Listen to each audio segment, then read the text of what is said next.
हरियाणा के करनाल के असंध क्षेत्र में जिस तरह से बदमाशों ने एक निजी हॉस्पिटल पर फायरिंग की, उससे कहीं ना कहीं यह आभास हो रहा है कि अब हरियाणा में भी, खासतौर पर करनाल में, बदमाश लॉरेंस बिश्नोई गैंग की तर्ज पर खुद को साबित करने और खुद को स्थापित करने की कवायद कर रहे हैं। भले ही ये गैंगस्टर अभी इतने खूंखार हैं या नहीं है, यह अलग बात है, लेकिन इन्होंने जिस तरह से इस वारदात को अंजाम दिया, उससे इन्होंने यह जताने की कोशिश की है कि यदि कोई इनके रास्ते में आया तो उसका अंजाम बुरा होगा।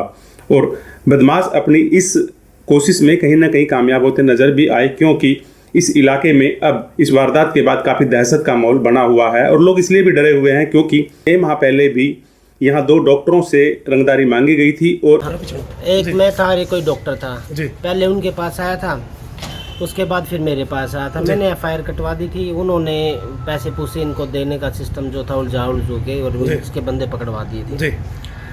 तो मामला वो पकड़ लिए थे, शांत सुन तो हो गया था। आज ये फायरिंग हुई है। अब ये फेसबुक पे कितना मांगा गया था सर पैसा? उस टाइम पे 20 लाख रुपए मांगे गए थे। और इस मामले में पुलिस ने कुछ आरोपियों को पकड़ा था, लेकिन दावा यह किया जा रहा है कि जो मुख्य आरोपी था वह पुलिस की गिरफ्त से बाहर है और 6 महीने के बाद भी पुलिस उसे गिरफ्तार नहीं कर पाई। माना यह जा रहा है कि इस गैंगस्टर ने ही अब इस वारदात को अंजाम दिया है और लोगों में डर इस बात का है कि पुलिस लाख कोशिश करे लेकिन अभी भी इस गैंगस्टर तक शायद ही पहुंच पाए, क्योंकि यह गैंगस्टर विदेश में बैठा हुआ है और ऐसा इसने दावा भी किया है।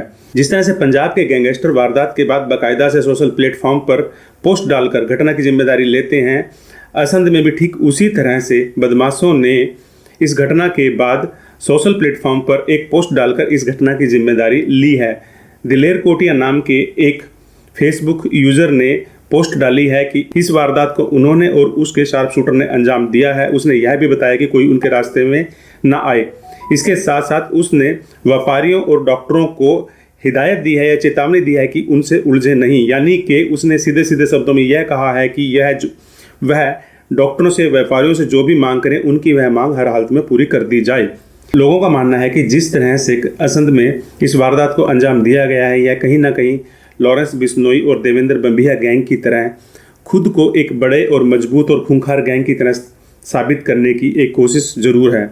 लोगों को डर इस बात का भी है कि हरियाणा की करनाल की पुलिस बदमाशों पर, गैंगस्टर पर कार्रवाई करने में सफल नहीं हो पा रही है, क्योंकि 6 माह पहले भी यहाँ असंध में 2 डॉक्टरों से रंगदारी मांगी गई थी। इस आरोप में कुछ आरोपियों को पकड़ा, लेकिन मुख्य आरोपी पुलिस की गिरफ्त से बाहर था।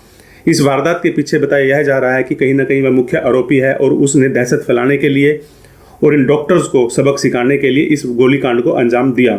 हालांकि बदमाश अपने मंसूबों में 100% कामयाब रहे, क्योंकि उनकी कोशिश हत्या करना नहीं था बल्कि गोली चलाकर दहशत फैलाना था, और वही उन्होंने किया। और गोली चलाकर दहशत फैलाकर वह आराम से मौके से निकल भी गई और 24 घंटे के बाद अभी तक पुलिस बदमाशों तक पहुंच भी नहीं पाई। लोगों को डर इस बात का है कि जिस तरह से 6 माह में पुलिस कुछ नहीं कर पाई, आगे भी पुलिस कुछ नहीं कर पाएगी। इस वजह से लोग अपनी जान माल की सुरक्षा के लिए चिंतित है। हालांकि करनाल के एसपी गंगाराम पुनिया ने बताया कि वह इस गोलीकांड को संजीदगी से ले रहे हैं और उन्होंने यह भी बताया कि इंजर्ड नहीं हुआ है, लेकिन फिर भी सूचना पर हमारी टीमें वहां पर तुरंत पहुंची और उन्होंने आज जो भी वहां पर लोग मौजूद थे उनसे स्थिति का जायजा लिया। ये पाया गया कि एक बुलेट मोटरसाइकिल पे 3 लड़के आए थे और उनके हाथ में हथियार थे, जिन्होंने फायर वहां पर किए हैं और उसके बाद वापस चले गए। इसके साथ ही इस मामले में पिछले साल भी मीनाक्षी हॉस्पिटल के जो हैं ओनर, उन्होंने एक मुकदमा दर्ज कराया था जिसमें 3 व्यक्ति गिरफ्तार हुए थे और वो मामला अभी अंडर ट्रायल चल रहा है। तो उस मामले से भी हम इसको जोड़ करके देख रहे हैं कि इसकी हो सकता है जो व्यक्ति उस टाइम संलिप्त रहे हो उनके या उनके जो भी जो साथ में साथी हैं उनकी इसमें भूमिका हो सकती है, वो भी हम देख रहे हैं। साथ ही ये कोई फेसबुक पोस्ट भी किसी व्यक्ति के द्वारा डाली गई है, उसकी भी हम जाँच कर रहे हैं। लेकिन लोगों का यह कहना है कि कहीं ना कहीं पुलिस बदमाशों पर, गैंगस्टर पर रोक लगाने में नाकामयाब साबित हो रही है और ऐसे कई मौके हैं या ऐसी कई घटनाएं हो चुकी हैं जिसके बाद पुलिस की भूमिका पर सवाल खड़े होते नजर आ रहे हैं।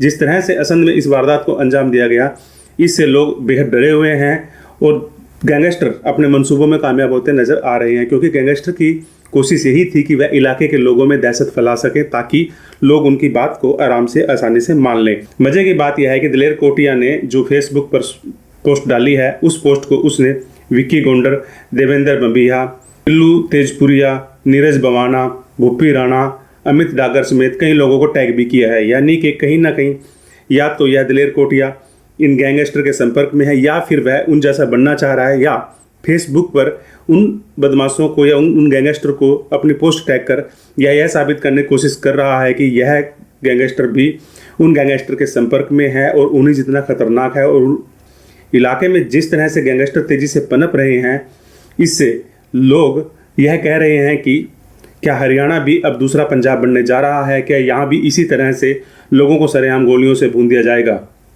लोग इसलिए भी डरे हुए हैं क्योंकि करनाल सीएम मनोहर लाल खट्टर का गृह क्षेत्र है। करनाल विधानसभा से एमएलए हैं और प्रदेश के सीएम हैं, और इसके बाद भी बदमाश यहाँ पे इतनी बड़ी वारदात करते हैं और वारदात करने के बाद निकल जाते हैं।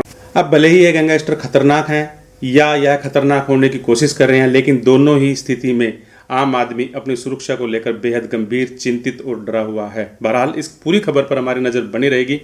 आपसे निवेदन है कि आप हमारे चैनल को लाइक करें, सब्सक्राइब करें, जिससे हमारा हौसला बढ़ा रहे और हम आगे भी इसी तरह से मुद्दे उठाते रहें। धन्यवाद। जय हिंद।